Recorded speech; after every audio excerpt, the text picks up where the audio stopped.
This is the real innovative approach when it comes to energy. Mr. Speaker.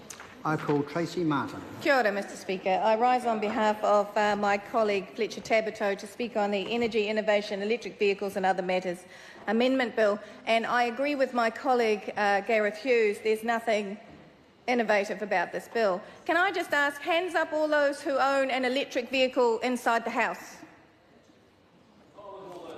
Oh my goodness.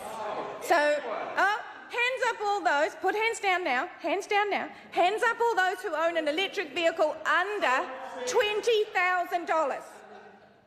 Right.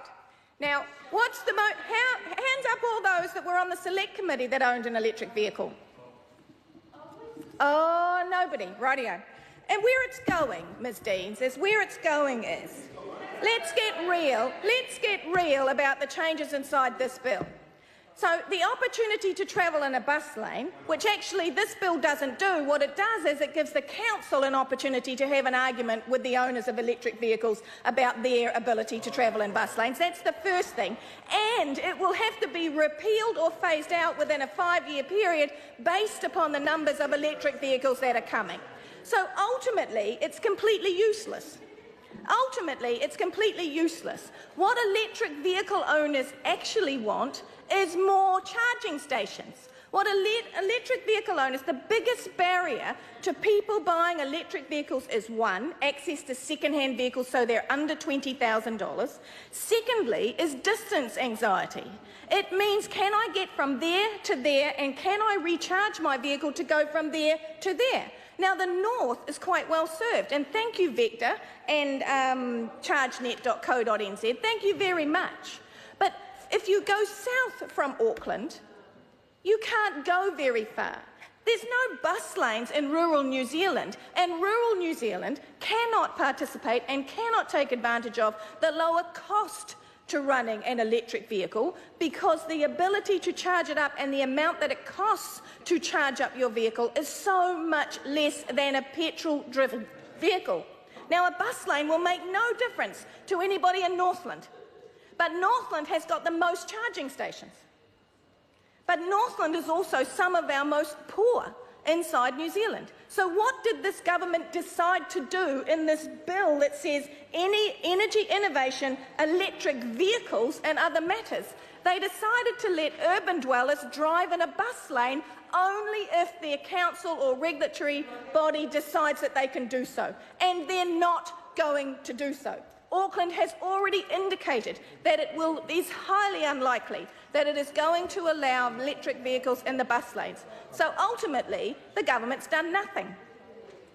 Ultimately, with regard to electric vehicles, the government's done nothing. It has extended the lack of registration or whatever that fee is for heavier electric vehicles, but for current and future electric vehicle owners, this does nothing. So let's get real. New Zealand First will support it because there's other bits and pieces inside of it that are better than nothing.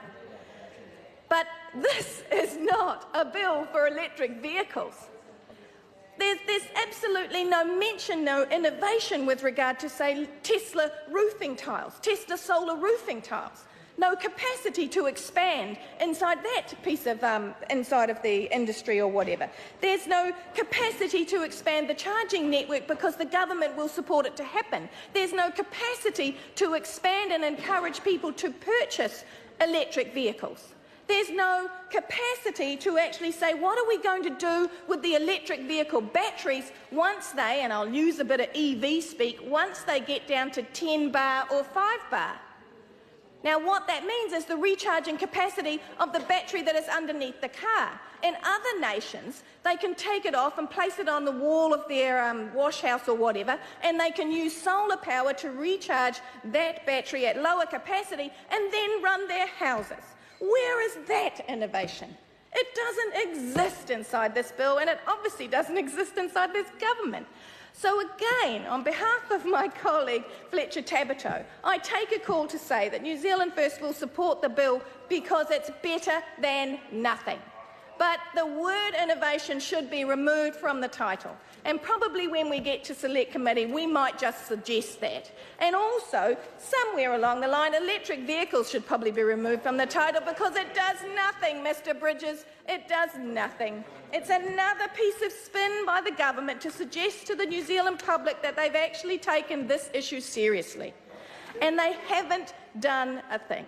So I'm not going to take any further, sir. I think I've made my point perfectly clear. We'll support it because there's bits and pieces that actually they make a slight difference with regard to the secondary networks. But with regard to electric vehicles, let's not kid ourselves and try and kid the New Zealand public. There's nothing in this bill.